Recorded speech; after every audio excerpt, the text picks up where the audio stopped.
88전 87기 노련한 전사를 향한 트레보의 수령기. 트레보 지음. 트레보, 자네가 내 밑에서 무술을 수련한 것도 꽤 오래된 것 같은데 이제 내 자녀에게 가르쳐줄 것은 얼추 모두 가르쳐준 것 같네. 다른 사람들처럼 이 마을을 떠나 견문을 넓히는 것이 어떻겠나? 제가 아직 레이너드 선생님 밑에서 수련을 쌓고 있었을 무렵의 이야기입니다. 어느 날 선생님께서 저를 부르셔서 저런 말씀을 하셨지요.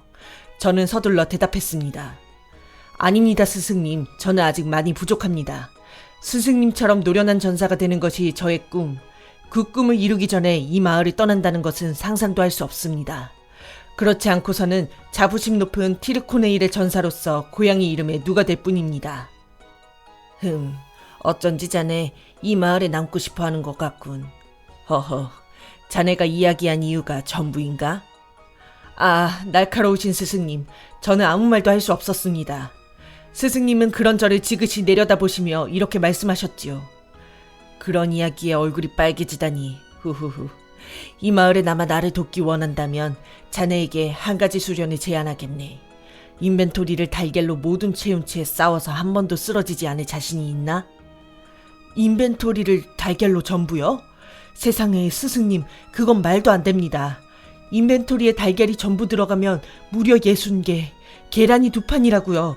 그런 걸 몸에 지니고 싸울 수 있을 리가 없지 않습니까? 아직 자네에게 그런 정도까지는 무리겠군. 그렇다면 달걀을 하나로 줄여주지. 넘어져서 깨지는 것은 하나든 60개든 마찬가지니까. 하하, 네, 그런 정도라면 자신 있습니다. 자네는 중요한 것을 잊고 있군, 트레보. 달걀이 몇 개냐가 중요한 것이 아니라 어떤 상대와 싸우느냐가 중요한 것 아니겠나? 그것은... 자네가 싸울 상대는 라비 던전의 보스방에 있다네. 단 주의사항이 있네. 반드시 혼자 들어가서 상대하게. 다른 사람의 힘을 빈다면 실격이야. 그렇게 저는 라비 던전에 들어가게 되었습니다. 몸에 달걀을 지닌 채로 말이지요. 처음에는 보스 정도는 금방 만날 수 있으리라고 생각했습니다. 사실 저는 선생님 말씀대로 라비 던전의 보스가 무엇인지를 파악하려고 사람들에게 물어봤었거든요. 하지만 묻는 사람들마다 모르겠다고 하거나 뭔가 야릇한 웃음을 짓더군요. 게다가 보스를 만나기는커녕 던전 근처에서 미믹을 상대하는 것도 꽤 어려웠습니다. 서늘한 냉기가 느껴지는 어두운 던전에서 갑자기 튀어나오는 스켈레톤이나 해골 늑대는 꽤나 힘겨운 상대였고, 때때로 제가 제일 싫어하는 쥐가 튀어나오기도 했습니다. 어떤 때는 실수로 가지고 있어야 할 달걀을 재단에 바친 적도 있었죠. 저는 그제서야 눈치를 챌 수 있었습니다.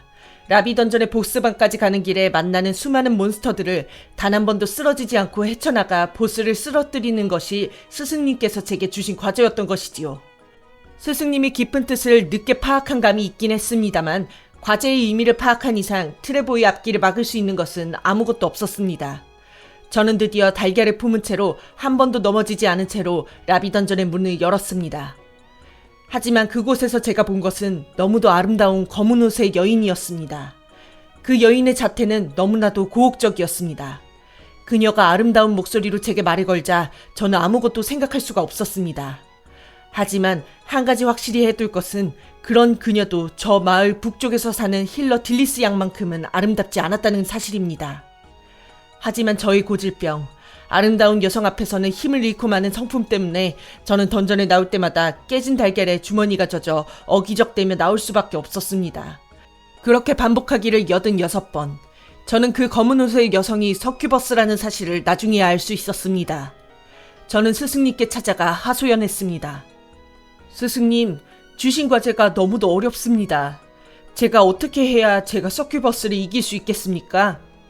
스승님께서 은은한 미소를 띄우며 제게 말씀하셨습니다. 스킬을 바꾸는데 주저함이 있어서는 안 되네. 자신의 스킬을 정했다 하더라도 그것을 고집해서는 안 되고 상대방의 스킬이 무엇인가를 빨리 파악할 수 있어야 한다네. 말씀이 너무 어렵습니다. 긴 침묵을 깨고 레이너드 선생님께서 무언가를 주셨습니다. 이것은 마을 북쪽의 힐러 딜리스 양이 자네에게 전해주라고 한 황금 달걀일세. 이봐, 먹지는 말라고. 이것을 들고 그녀가 자네를 생각하는 마음을 잊지 말게. 저는 감격했습니다. 한때나마 석큐버스 같은 몬스터의 아름다움에 홀려 저희 태양이자 여신인 딜리스 양을 잠시나마 잊고 있었던 자신이 너무도 부끄러웠습니다. 그녀의 용기가 남아있었을 법한 황금 달걀을 품속에 고이 품고 저는 용기 백배해서 라비 던전으로 달려갔습니다. 바로 그날 저는 스승님의 가르침과 딜리스 양이 준 황금 달걀의 힘으로 라비 던전에 한 번도 쓰러지지 않고 나올 수 있었습니다. 보스인 서큐버스가 예의 그 고혹적인 미모로 제 눈을 현혹시키려 했지만 딜리스 양에 대한 제 사랑을 이겨낼 수는 없었지요. 저는 한 사람의 노련한 전사의 자격으로 그녀에게 달려가 청혼을 할 생각이었습니다만 그녀는 제게 그런 비싼 물건을 줄 리가 없지 않느냐며 문전박대를 하더군요. 스승님께서는 제게 거짓말을 하신 것이었습니다. 하지만 저는 그제서야 알 수 있었습니다. 스승님은 제 무술 실력을 향상시키는 것뿐만 아니라 여성 앞에서만 서면 말을 더듬으며 어쩔 줄 몰라 하는 제 성격을 고쳐주시려 했었다는 사실을 말이죠. 비록 딜리스 양이 주었다는 황금 달걀은 거짓말이었지만 그 뒤로 스승님께서는 저를 한 사람의 노련한 전사로 대해주셨습니다. 이것은 저만의 이야기가 아닙니다. 서큐버스를 쓰러뜨리고 던전에 나왔을 때 자신의 소지품 중 황금 달걀이 깨지지 않고 그 모습을 온전히 유지하고 있는 것을 보게 된다면 당신 역시 노련한 전사로서 인정받을 수 있을 것입니다. 뿐만 아니라 아름다운 여성 앞에서 말을 더듬는 버릇 같은 것도 꽤 많이 떨쳐내버릴 수 있을 것이라 확신합니다. 심신의 평정을 조화롭게 이룬 전사의 길에 관심이 있으시다면, 노련한 전사의 길에 눈뜨고 싶으시다면 당신께도 황금 달걀을 이용한 수련법을 권해드리고 싶습니다. 좋아하는 이성이 황금 달걀을 선물한다면 그 이상 가는 방법은 없겠지요. 저는 그 뒤로 황금 달걀은 물론이고 머리에 물병을 이고 라비 던전을 공략하는 데 수십 차례 성공했습니다. 제가 라비 던전을 그런 식으로 공략하는 횟수를 센 마을 사람들은 그런 저를 가리켜 다운월드 공략의 달인 트레버 86이라고 불렀습니다. 하지만 좋아하는 사람 앞에서 얼굴이 빨개지는 것은 역시 어쩔 수 없는 일인 것 같습니다.